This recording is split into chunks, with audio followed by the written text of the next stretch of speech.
नमस्कार, स्वागत है आपका। आप देख रहे हैं जोहार झारखंड। मैं हूं आपके साथ सुमित झा और शुरुआत बड़ी खबर से। गढ़वा से बड़ी खबर है। गढ़वा में अंतर्राज्यीय हथियार तस्कर गिरोह का पर्दाफाश किया गया है। प्रेम उर्फ पप्पू चौधरी को पुलिस ने हथियार के साथ गिरफ्तार किया है। घर के अंदर जमीन में हथियार छिपा कर रखे गए थे। जमीन के नीचे से 8 हथियार बरामद किए गए हैं और गिरफ्तार तस्कर की निशानदेही पर मिनी गन फैक्ट्री का खुलासा हुआ है। 2 अन्य धंधेबाज भी गिरफ्तार किए गए हैं। हथियार बनाने के उपकरण जब्त किए गए हैं। बिहार, यूपी और छत्तीसगढ़ में हथियारों की सप्लाई होती थी।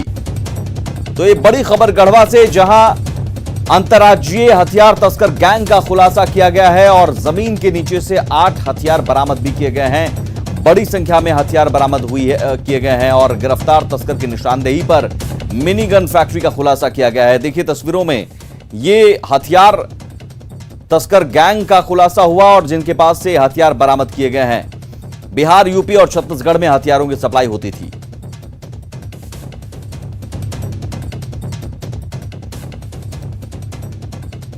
तो घर के अंदर जमीन में 8 हथियार छिपाकर रखे गए थे और तस्कर की निशानदेही पर मिनी गन फैक्ट्री का खुलासा हुआ है। चंदन कुमार कश्यप हमारे साथ जुड़े हुए हैं, गढ़वा संवाददाता। चंदन, कौन कौन से हथियार थे और इन गिरोह के तार कहां कहां जुड़े हुए हैं? देखिए, ये जो हथियार थे, जो ज्यादातर हथियार रिवॉल्वर थे। रिवॉल्वर के थे जो 8 बैरल के थे, जो 6 बैरल के थे, जो 7 बैरल के थे। सभी हथियार को जो सप्लायर जो था अपने घर के अंदर जमीन के अंदर गाड़ कर रखा था ताकि उसे कोई खोज नहीं पाए। पुलिस अधीक्षक श्रीकांत खोत्रे ने यह जानकारी दी कि एंटी क्राइम अभियान गढ़वा जिले में अभी चल रहा है। इसी अभियान के तहत जितने भी पुराने हथियार सप्लायर हैं उन लोगों की एक लिस्ट तैयार की गई है। उस लिस्ट में उन लोगों को से पूछताछ की जा रही है कि कौन से लोग अभी भी जिले में एक्टिव हैं जो हथियार की सप्लाई कर रहे हैं। इसी के तहत जो हथियार सप्लायर है प्रेम चौधरी, वो उसे पहले तो शहर के चिरंजिया मोड़ से पकड़ा गया। उसके कमर से एक रिवॉल्वर बरामद की गई 6 चक्र की। उसके बाद पुलिस ने जब उसे कड़ाई से पूछताछ की तो उसके घर से यह हथियार बरामद किया गया। उसके बाद पुलिस ने जब और कड़ाई से पूछताछ की तो सबसे बड़ा खुलासा यह हुआ कि जो सप्लायर जो है यह ऑर्डर लेकर और हथियार की सप्लाई भी करवाता था और उसे बनवाता भी था। ये एक हथियार बनाने में 3 दिन समय लगता था और यह हथियार सीमावर्ती राज्य यूपी, छत्तीसगढ़, बिहार और यहाँ तक कि एमपी में भी इसकी सप्लाई होती थी। जी सुमित। चलिए, बहुत शुक्रिया चंदन इस जानकारी के लिए। दुमका पुलिस ने सिरकटी लाश मामले की गुत्थी सुलझा ली है। 22 जून को मयूराक्षी नदी में सिरकटी लाश मिली थी, जिसके बाद 23 जून को मोहजोबा मसुआ चौक के पास धड़ मिला था, जिसकी पहचान पाकुड़ के हिरणपुर के श्याम मंडल के रूप में हुई थी। इस मामले में पुलिस ने 4 आरोपियों को गिरफ्तार किया है, जिसमें 2 महिलाएं भी शामिल हैं। एसपी ने बताया कि प्रेम प्रसंग में श्याम मंडल की हत्या हुई थी। पुलिस की माने तो आरोपी मीना देवी का अवैध संबंध अपने देवर यानी मृतक श्याम मंडल के साथ था, लेकिन बाद में मीना ने अपने पति, पिता और मां के साथ मिलकर श्याम मंडल की हत्या कर दी।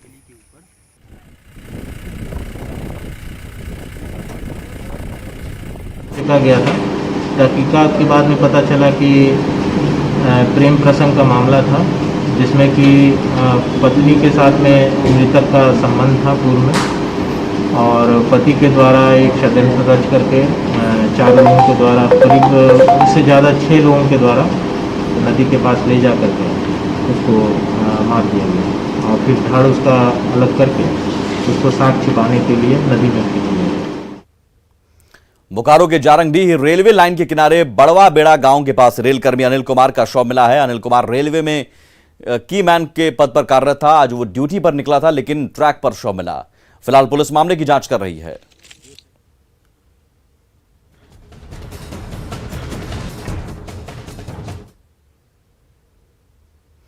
धनबाद में भूमाफिया के करतूत से लोगों में नाराजगी दिख रही है। बेखौफ भूमाफिया लोगों को डराने के लिए अब बमबाजी भी करने लगा है। छाताबाद 10 नंबर के पास की यह घटना है, जहां दलित बस्ती के पास बीसीसीएल की जमीन पर माफिया कब्जा कर अवैध निर्माण करने में जुटे हैं।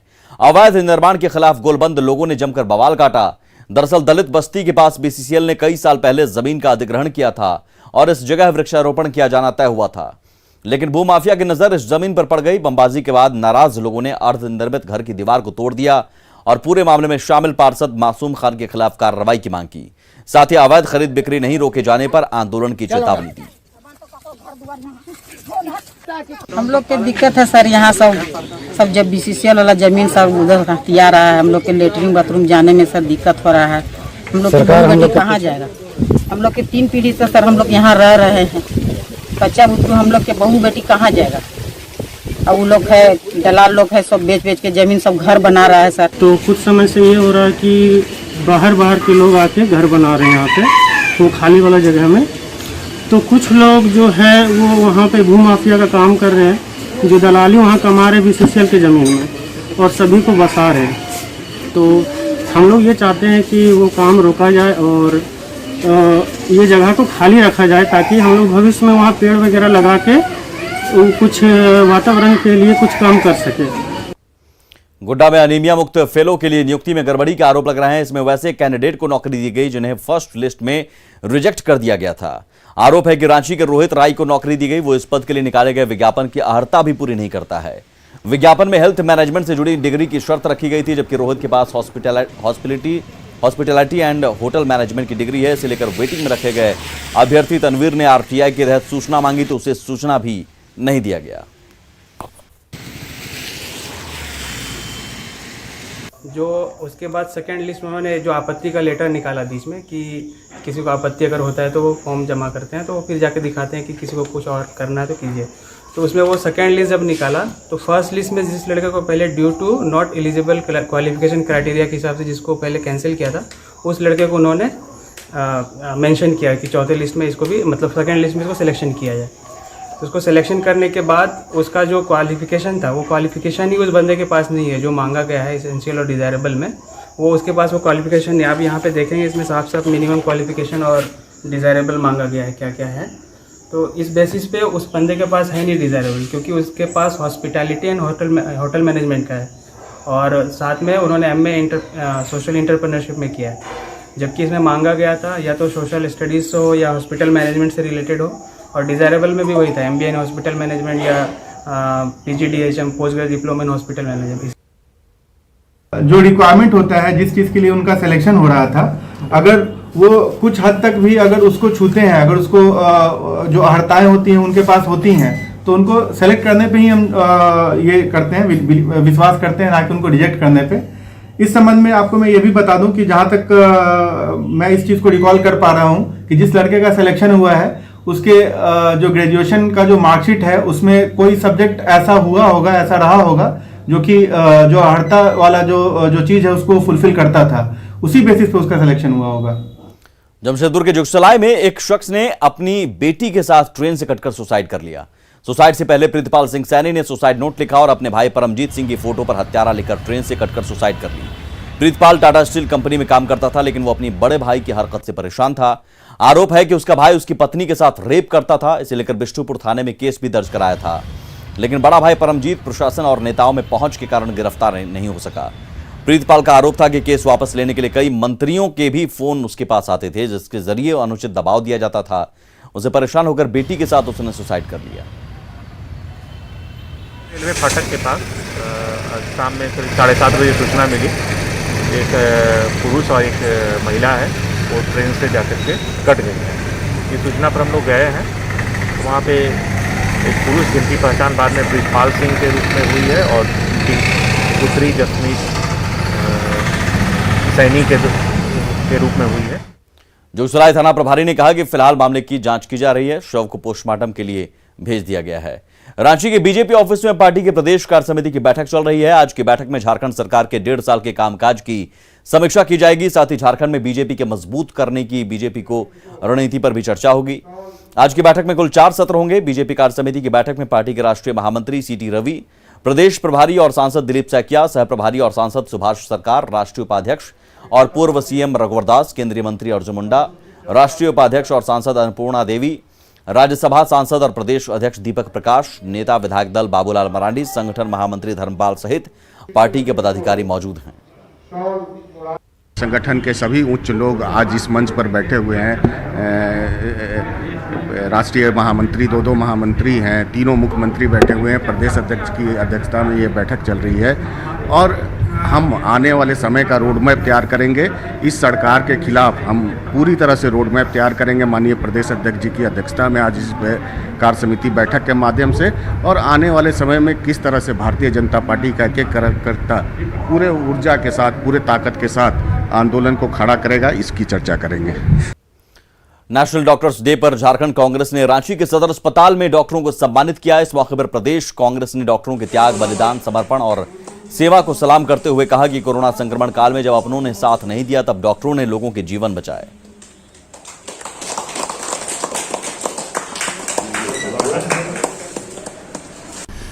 इस पूरे पेंडेमिक में डॉक्टरों ने अपने बलिदान, त्याग, समर्पण और सेवा के कर्मठता से पूरे देश को सुरक्षित रखा। खासकर दूसरे वेव में जब परिजन अपने कोरोना संक्रमित लोगों से मिलने से घबराते थे, डॉक्टरों ने उनकी सेवा की। कई डॉक्टरों ने अपनी जान भी गंवाई। डॉक्टर्स डे पर मैं जितने चिकित्सक मेरे हैं सबको मैं बधाई देता हूं और उम्मीद करूंगा कि कभी भी किसी तरह की इस तरह की महामारी हो या कोई ऐसी परिस्थिति आए जिसमें हमें सबको मिलकर फिर से काम करना है और लोगों की सेवा करनी है। जामताड़ा में घरेलू हिंसा से पीड़ित महिलाओं की सहायता के लिए सदर अस्पताल परिसर में ही सखी वन स्टॉप सेंटर खोलकर यहां 2 ANM की तैनाती तो कर दी गई, लेकिन इस सेंटर का ताला कब खुलता है शायद ये किसी को पता नहीं। जामताड़ा के राजबाड़ी में बने इस नए भवन के उद्घाटन के बाद कोई स्वास्थ्यकर्मी नहीं आया।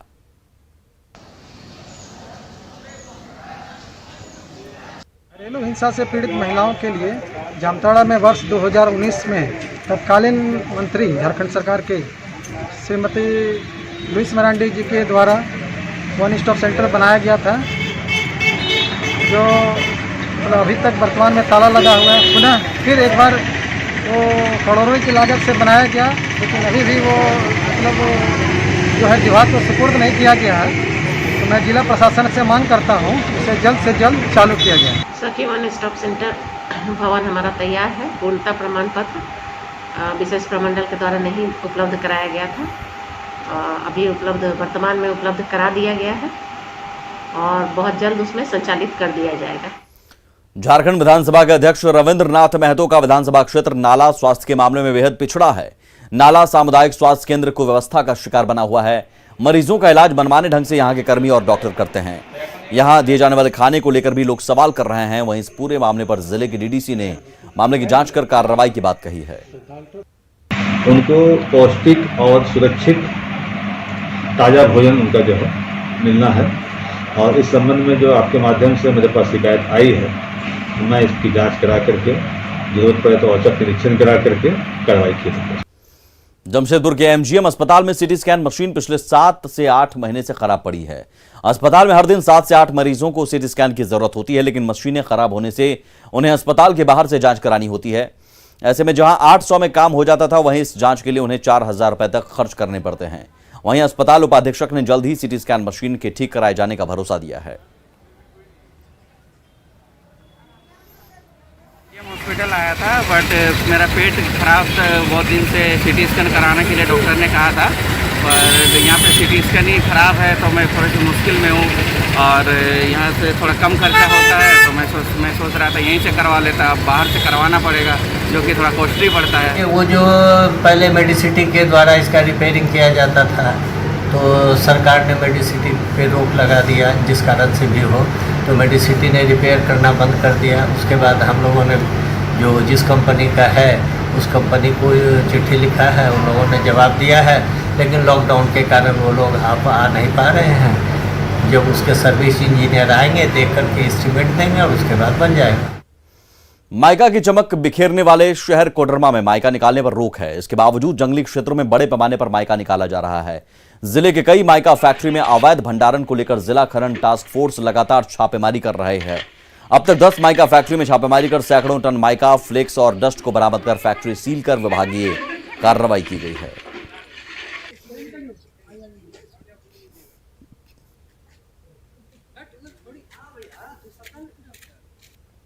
उपायुक्त महोदय के दिशा निर्देश अनुसार जहां से भी सूचनाएं आ रही हैं कि माइका के अवैध कारोबार चल रही है, इलीगल तरह से किया जा रहा है, तो वहां पर जो हमारा डिस्ट्रिक्ट मिनरल टास्क फोर्स है, डिस्ट्रिक्ट माइनिंग टास्क फोर्स, उसके तहत मैं डीएमओ साहब, उसके बाद एसडीपीओ साहब सब मिलकर निरंतर छापामारी कर रहे हैं और इस क्रम में जहां भी इलीगल पकड़ाया जा रहा है तो उन पर विधि संगत कार्रवाई की जा रही है। और अब बात बोकारो की एक ऐसी मासूम की जो मां के आंचल से तो महरूम है ही, किडनी की बीमारी से भी पीड़ित है। ऑपरेशन बेहद जरूरी है, लेकिन गरीबी और आर्थिक तंगी के चलते परिजन बच्ची का इलाज नहीं करवा पा रहे हैं। ऐसे में 3 साल की सृष्टि को किसी रहनुमा का इंतजार है।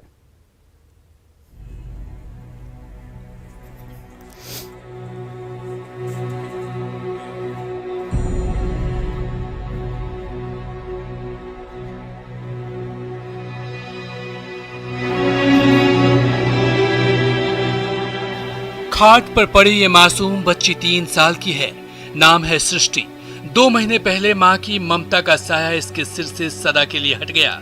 इस मासूम की एक किडनी में अल्सर है जिसे जल्द निकालने के लिए ऑपरेशन की दरकार है, लेकिन परिजनों के पास महंगे इलाज के लिए पैसे नहीं है। बच्ची फिलहाल बोकारो के बालेडीह स्थित अपने ननिहाल में रह रही है, क्योंकि दहेज के दानव इसके पिता ने इसी साल 23 अप्रैल को इसकी मां को केवल इसलिए जलाकर मार डाला क्योंकि मां की ममता ने अपनी बेटी के इलाज कराने की बात कही थी। दामाद काम करता था बम्बई में, बियरबाद में। क्यों मारा? दहेज के कारण, यही बच्चा का इलाज कराने के चलते मारते। दहेज क्योंकि जाओ मम्मी से पैसा मांग के लाओ 50,000 20,000। तो मैं लड़की बोलती थी कि मेरे मम्मी पापा गरीब, हम कितना मांग के लाएंगे। और चलिए बच्चा का इलाज कराइए, तो बच्चा का इलाज नहीं कराएंगे। एक ही को बच्चा? हाँ, एक ही को बच्चा है। कितना उम्र होगा? 3 साल।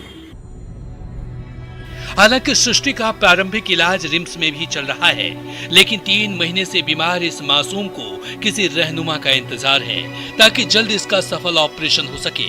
वैसे कुछ सामाजिक संगठनों की ओर से पैसे इकट्ठा किए जा रहे हैं और सृष्टि के नाना को राशि पहुंचाई जा रही है। मदद मिलने से परिवार को कुछ राहत तो मिली है, लेकिन ऑपरेशन का खर्च 5 से 6 लाख कैसे इकट्ठा करें समझ में नहीं आ रहा।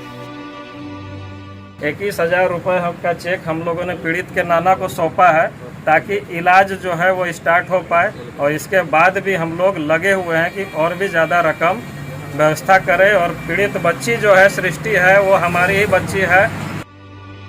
बिना मां की 3 वर्षीय सृष्टि को मदद की दरकार है। समाज सेवियों की पहल काबिले तारीफ है, लेकिन सरकार को भी इस बच्ची की मदद को आगे आना चाहिए। न्यूज़ 18 भी अपील करता है कि इस बच्ची की खातिर, उसकी जिंदगी की खातिर मदद को सभी आगे आएं, ताकि एक अनाथ बच्ची अपनी जिंदगी जी सके। बोकारो से न्यूज़ 18 के लिए मृत्युंजय कुमार की रिपोर्ट। पूर्व से लेकर पश्चिम तक और उत्तर से लेकर दक्षिण तक कोरोना महामारी से बचने का बस एक ही तरीका है, वो है वैक्सीन। जो जितने टीका लगवाएगा वो उतनी जल्दी खुद को और अपनों को कोरोना के मंडराते खतरे से बचाएगा।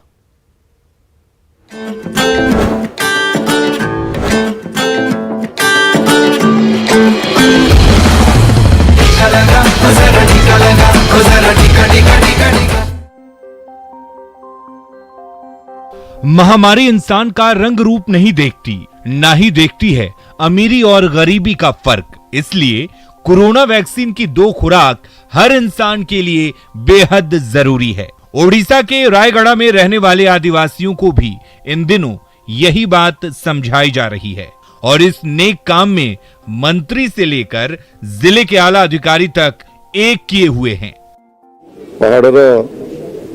जब गांव में हमने टीकाकरण केंद्र खुलवाया तो लोगों को वैक्सीन के बारे में कुछ भी पता नहीं था, न ही गांव वाले सहयोग कर रहे थे। लेकिन धीरे धीरे गांव के लोगों को सारी बातें समझ आ गई। अब लोग जागरूक भी हैं और टीका लेने के लिए सामने भी आ रहे हैं, और ये सब स्थानीय प्रशासन की बदौलत हो पाया है। हालांकि ये सब इतना आसान नहीं था, क्योंकि शहर की चकाचौंध से कोसों दूर रहने वाले आदिवासियों के मन में वैक्सीन को लेकर कई आशंकाएं थीं। शहर से गांव तक पहुंचने वाली अफवाहों ने इन्हें भी अपनी चपेट में ले लिया था। लेकिन रायगढ़ के जिला प्रशासन ने हार नहीं मानी। जिला अधिकारी की अगुवाई में जिला प्रशासन की टीम लगातार स्थानीय लोगों की मदद से आदिवासियों को समझाने में लगे रहे। ओडिशा के आदिवासी मंत्री जगन्नाथ सरक, राज्य योजना बोर्ड के डिप्टी चेयरमैन संजय दास वर्मा जैसे जिम्मेदार लोगों ने भी इसमें पूरा सहयोग किया और आखिरकार मेहनत रंग लाई। खासकर डंगरिया आदिवासी जो टीका लेने में काफी संकोच कर रहे थे, वो अब वैक्सीन के लिए आगे आ रहे हैं। हाँ जी, हमारे गांव में टीकाकरण अभियान चल रहा है। मैं सभी से प्रशासन का सहयोग करने और वैक्सीन लेने के लिए आगे आने की अपील करता हूँ। जिला प्रशासन ने हमारे लिए टीकाकरण शिविर की व्यवस्था की है। हम वैक्सीन लेकर खुश हैं। अपनी सभ्यता और संस्कृति को बचाने की गंभीर चुनौती का सामना कर रहा ओडिशा का आदिवासी समाज अफवाहों की असलियत समझकर वैक्सीन की अहमियत समझ चुका है। उम्मीद है जागरूकता का ये अभियान यूं ही आगे बढ़ता रहेगा और जल्द ही देश 100% टीकाकरण का लक्ष्य हासिल कर लेगा। ओडिशा से ब्यूरो रिपोर्ट, न्यूज़ 18 नेटवर्क।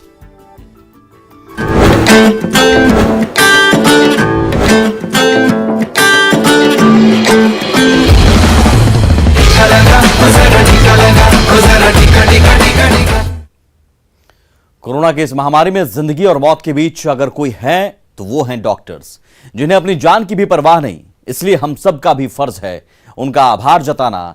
तो आइए धरती के भगवान का मान बढ़ाते हैं, अपने अंदाज में करें डॉक्टर्स को सलाम। आप बनाइए वीडियो, हम उसे दिखाते हैं।